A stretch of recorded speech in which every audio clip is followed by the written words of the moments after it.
warahmatullahi wabarakatuh.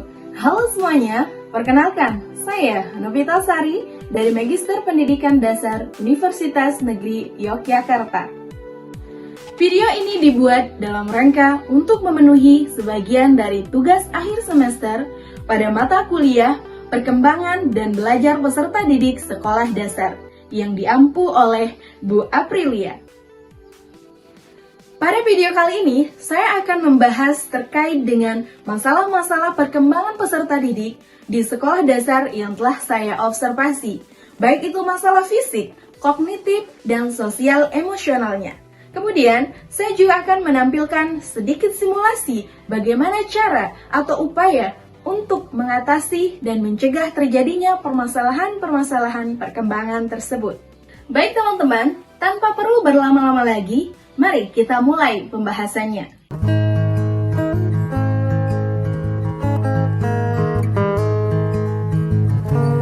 Menurut Harlow, perkembangan merupakan serangkaian perubahan progresif yang terjadi sebagai akibat dari proses kematangan dan pengalaman. Beberapa ranah perkembangan pada peserta didik diantaranya yaitu: pertama, perkembangan fisik, kedua, perkembangan kognitif, dan ketiga, perkembangan sosial dan emosional. Perkembangan fisik atau disebut juga pertumbuhan biologis merupakan salah satu aspek penting dari individu atau peserta didik yang meliputi perubahan-perubahan dalam tubuh seperti pertumbuhan otak, hormon, dan lain-lain. Selanjutnya ada perkembangan kognitif. Perkembangan kognitif adalah perkembangan yang sangat komprehensif, yaitu berkaitan dengan kemampuan berpikir, seperti kemampuan bernalar, kemudian mengingat, menghafal, memecahkan masalah-masalah nyata, serta kreativitas. Dan terakhir, ada perkembangan sosial emosional, yang merupakan kepekaan anak untuk memahami perasaan orang lain dalam kegiatan berinteraksi dalam kehidupan sehari-hari. Nah, dari beberapa ranah perkembangan tersebut, ternyata sering muncul masalah-masalah yang mengakibatkan proses perkembangan menjadi terhambat dan kurang optimal. Dari hasil wawancara dan observasi yang telah saya lakukan di salah satu sekolah dasar, saya menemukan permasalahan-permasalahan yang dialami oleh peserta didik pada ketiga ranah perkembangan tersebut. Pertama, untuk perkembangan fisik, saya menemukan beberapa masalah di antaranya. Yang pertama, masalah motorik. Ada motorik kasar dan motorik halus. Motorik kasar merupakan keterampilan menggerakkan tubuh secara harmonis seperti berlari. Kemudian, motorik halus ini diartikan sebagai keterampilan untuk menggerakkan otot-otot halus seperti menggunting, kemudian mewarnai, menulis, menggambar, dan sebagainya. Saya menemukan masalah motorik tersebut pada beberapa siswa di sekolah dasar yang telah saya observasi. Selanjutnya, yang kedua, itu ada masalah stunting. Ini disebabkan oleh kurangnya asupan gizi dalam waktu yang cukup lama, sehingga mengakibatkan gangguan pertumbuhan pada anak-anak, yakni tinggi badan anak lebih rendah atau lebih pendek dari standar usianya. Selanjutnya, ada masalah penglihatan. Beberapa anak yang saya temui mengalami masalah penglihatan, sehingga dalam proses pembelajaran butuh bantuan kacamata. Itu beberapa masalah perkembangan fisik yang saya temui pada saat observasi. Selanjutnya, ada masalah berkaitan dengan perkembangan kognitif peserta didik. Di antaranya yang pertama, siswa belum mampu melakukan penalaran dengan baik, walaupun ia sudah berada pada kelas tinggi yang notabene sudah mampu melakukan penalaran walaupun masalah sederhana. Kedua, sulit memecahkan masalah-masalah sederhana walaupun itu bersifat konkret. Kemudian ketiga, beberapa siswa mengalami kesulitan dalam membaca lancar, padahal ia sudah berada di fase kelas tinggi yang notabene sudah mampu membaca lancar dengan baik. Dan terakhir, siswa kesulitan dalam pelajaran pengurangan dan penjumlahan bersusun. Nah, itu beberapa permasalahan berkaitan dengan perkembangan kognitif. Selanjutnya, permasalahan berkaitan dengan perkembangan sosial emosional. Saya menemui beberapa permasalahan di antara yang pertama, siswa masih mengolok-olok teman sebayanya atau menunjukkan perilaku bullying. Kedua, kurang mau bekerja sama dalam kegiatan kelompok. Selanjutnya, siswa kurang mau berbagi walaupun itu dalam hal kecil seperti berbagi penghapus, penggaris, dan sebagainya. Yang keempat, beberapa siswa tidak mau berbaur dengan siswa yang lain sehingga di dalam kelas ia menjadi menyendiri dan menjadi siswa yang introvert. Terakhir, masih ada siswa yang sering melontarkan kata-kata yang kurang sopan untuk didengar atau diucapkan pada saat proses pembelajaran di dalam kelas. Jadi, itulah beberapa permasalahan-permasalahan yang saya temui pada saat observasi dan wawancara di salah satu sekolah dasar. Lalu, bagaimana upaya untuk mengatasi atau mencegah terjadinya permasalahan tersebut? Mari saksikan simulasi proses pembelajaran berikut ini. Check it out!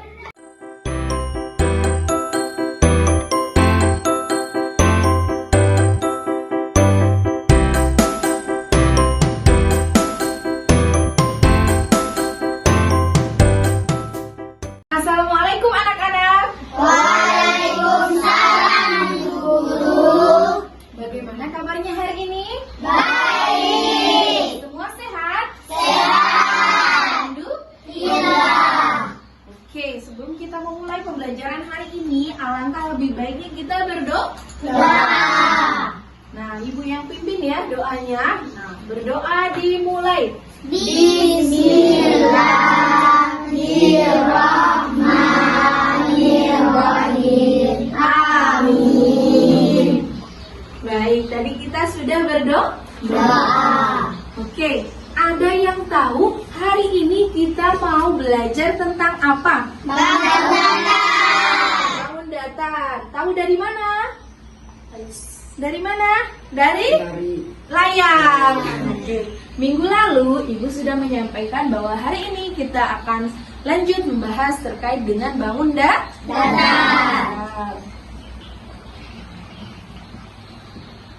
Nah, anak-anak bisa melihat di layar PPT bahwa bangun datar itu pengertiannya apa sih?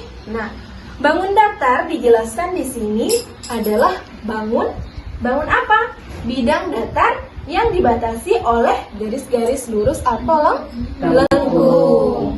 Nah, lanjut. Ternyata bangun datar itu memiliki jenis-jenis. Ada yang tahu jenis bangun datar apa saja? Ada yang tahu? Apa? Persegi. Apa lagi? Persegi panjang. Persegi panjang, apa lagi? Segitiga. Oke, di sini anak-anak bisa melihat lebih lengkap jenis-jenis dari bangun datar. Itu yang pertama. Ini kita gambar ya. Nah, ini kita gambar. Ini gambar apa? Persegi. Persegi. Lanjut yang kedua. Ini agak panjang ya. Garisnya namanya apa? Layang ya. Nah, lanjut yang terakhir. Yang terakhir. Sapar, kenapa dengan Putra? Sapar dengan Putra tahu ini apa? Tidak tahu. Oke, karena tidak mendengarkan. Coba Sapar dan Putra maju ke depan. Coba Ibu mau dengar ini. Tadi main-main Ibu lihat dari tadi ya. Ayo coba. Sini maju sayang, maju berdua. Berdua maju. Iya, berdua maju ya. Oke. Di sini. Nah. Sini hadap teman-temannya. Nah, hadap teman-teman. Nah, Sapar dengan Putra, kenapa main-main, Nak? Nah, apa masalahnya? Kenapa main-main pada saat Ibu menjelaskan? Kenapa Sapar Putra? Dadang. Nah, karena suka main-main ya. Oke. Nah, kalau Ibu menjelaskan di depan, pada saat proses pembelajaran, ini untuk anak-anak semua, tidak boleh bermain, Main. harus Fokus. karena perbuatan tersebut merupakan perbuatan tidak Sopan. Jadi ketika Ibu menjelaskan, terus kalian main-main, tidak mendengarkan, maka kalian tidak akan paham, tidak akan mengerti apa yang Ibu sampaikan. Nah, Sapar dengan Putra, tahu tidak apa yang Ibu sampaikan tadi? Tidak tahu, karena apa? Karena mereka main. Oke. Nah, Ibu akan ingatkan, jangan diulangi lagi ya. Nah, janji tidak akan mengulanginya? Ya. Kalau diulangi, siap untuk mendapatkan sanksi? Saksi. Siap? Siap ya. Oke, teman-teman sebagai saksi ya. Ketika nanti Putra dengan Sapar main-main lagi, kita akan berikan hukuman atau sanksi. Nah, jangan dilakukan sekali lagi ya, Nak ya. Oke, karena itu perbuatan tidak baik. Oke, silakan duduk sayang, silakan perhatikan. Baik anak-anak, kita sudah mengetahui jenis-jenis dari bangun datar. Ada berapa? 7. Oke, sekarang Ibu minta kalian siapkan pulpen dan bukunya. Siapkan pulpen dan bukunya. Nah, kita akan mencoba untuk menggambar dari jenis-jenis bangun datar ini. Siap semua? Siap. Silakan untuk menggambar.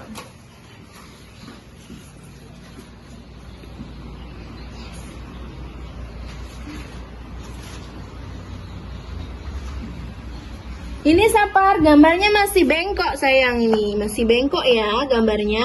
Ini diperbaiki ya, diperbaiki. Nah, coba Ibu lihat, tunjukkan gambarnya. Yang lain coba tunjukkan dulu, tunjukkan gambarnya. Tunjukkan masih banyak yang bengkok ya. Oke. Sebelum itu, coba turunkan dulu pulpen dan bukunya. Turunkan. Kita akan melemaskan jari-jari kita terlebih dahulu supaya tidak kaku ya ketika menggambar. Angkat jarinya semua seperti ini, angkat. Kita hitung dari 1 sampai 10. Gerakkan seperti ini. 1, 2, 3, 4, 5, 6, 7, 8, 9, 10. Lanjut ke gerakan kedua, kita tarik. Mulai dari jempol. Tarik. Sudah merasa enak sekarang? Sudah. Sudah tidak kaku? Sudah. Oke, sekarang karena tangan sudah tidak kaku, bisa mulai menggambar. Silakan. Nah, waktu menggambar telah selesai. Coba tunjukkan gambar kalian semua kepada Bu Guru. Ini. Oke, semua sudah menggambar ya. Oke, semua sudah menggambar. Nah, Ibu hapus ya ini karena sudah digambarkan. Ya, Ibu hapus. Oke. Setelah itu, kita akan berbicara tentang keliling dan luas ya. Untuk pertama, kita akan berbicara tentang keliling dan luas persegi. Keliling dan luas persegi. Oke, ada yang coba keliling dan luas persegi? Ini gambar persegi.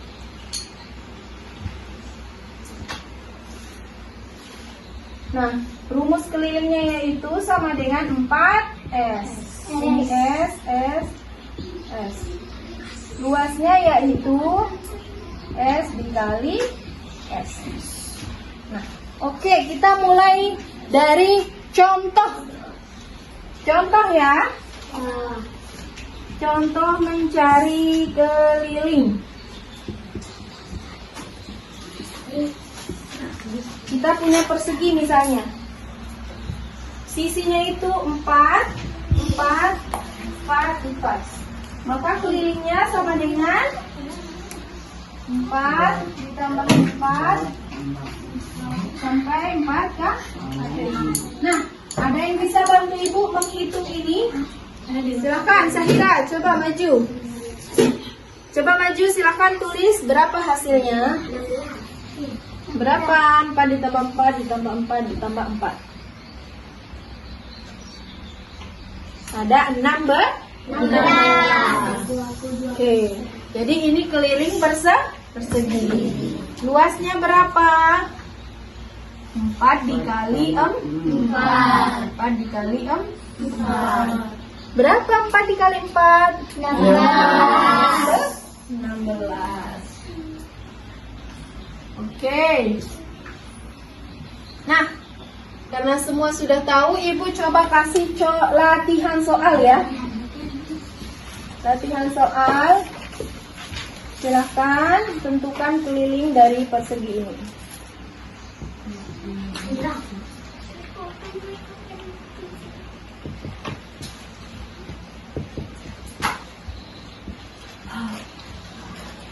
Kelilingnya berapa Tridara? 5 ditambah 5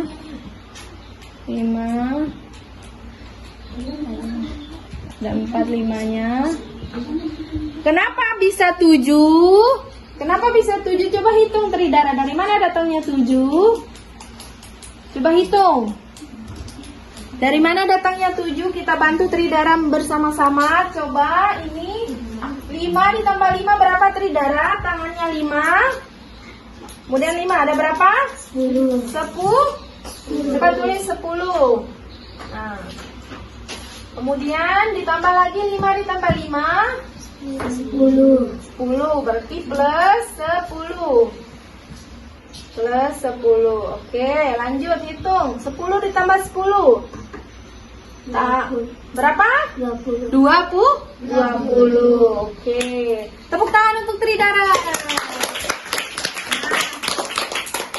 Oke, untuk persegi pertama kita sudah mendapatkan hasil kelilingnya 20 cm.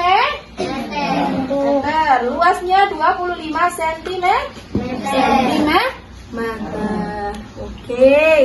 Nah, semua sudah paham terkait dengan keliling dan luas persegi?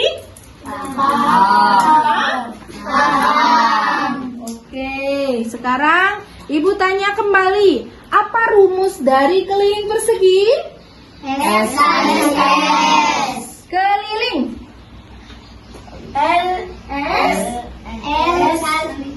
Keliling persegi berapa? Apa rumus luas keliling? K sama dengan 4S. 4S. Berarti S ditambah S sebanyak 4 kali. Kemudian luasnya, rumusnya apa? S kali S kali S S. kali S. Atau sisi dikali sisi. Oke. Nah, perlu diperhatikan bahwa persegi semua sisinya sama Panjang. Paham semuanya? Oke. Nah, sebagai bagian latihan dari anak-anak di rumah nanti, karena waktu kita sudah hampir selesai. Nah, jadi silakan siapkan pulpen dan bukunya. Nah, silakan PR-nya dicatat. Ada 2. Minggu depan semua harus sudah mengumpulkan PR-nya. Sudah selesai menulis PR-nya? Sudah. Oke, silakan jika sudah selesai ditulis PR-nya semua, dimasukkan bukunya ke dalam tas, dibereskan penggaris dan perlengkapannya. Karena kita akan segera pulang. Oke, silakan dimasukkan. Nah, tadi ada PR yang Ibu berikan, jangan lupa untuk dikerjakan di rumah. Ibu tekankan sampai rumah. Jangan lupa apa? Istirahat, tidur siang, dikerjakan PR-nya. Jangan lupa belajar. Sebelum kita pulang, mari kita berdoa dulu ya. Berdoa sesuai dengan agama dan kepercayaan kita masing-masing. Berdoa dimulai. Bismillahirrahmanirrahim. Amin. Oke.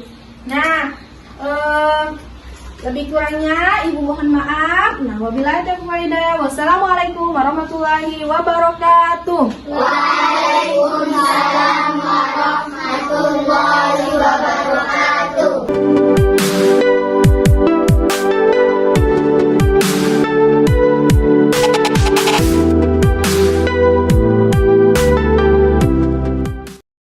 Baik teman-teman, itulah tadi beberapa simulasi upaya yang dapat dilakukan oleh seorang guru ketika menghadapi masalah-masalah yang berkaitan pada perkembangan peserta didik. Kita ketahui bahwa peran guru sangat vital dan sangat penting dalam proses perkembangan peserta didik. Jadi, sebagai seorang guru atau calon guru, kita memiliki tanggung jawab untuk membantu peserta didik kita menghadapi masalah-masalah perkembangannya sehingga dia bisa sukses melewati setiap tahapan yang ada. Semoga video ini dapat bermanfaat dan memberikan insight baru kepada kita semua, khususnya tentang perkembangan peserta didik. Terima kasih atas perhatian teman-teman semua. Mohon maaf jika ada kata-kata yang salah. Wabillahi taufiq wal hidayah. Wassalamualaikum warahmatullahi wabarakatuh. See you next time. Bye-bye.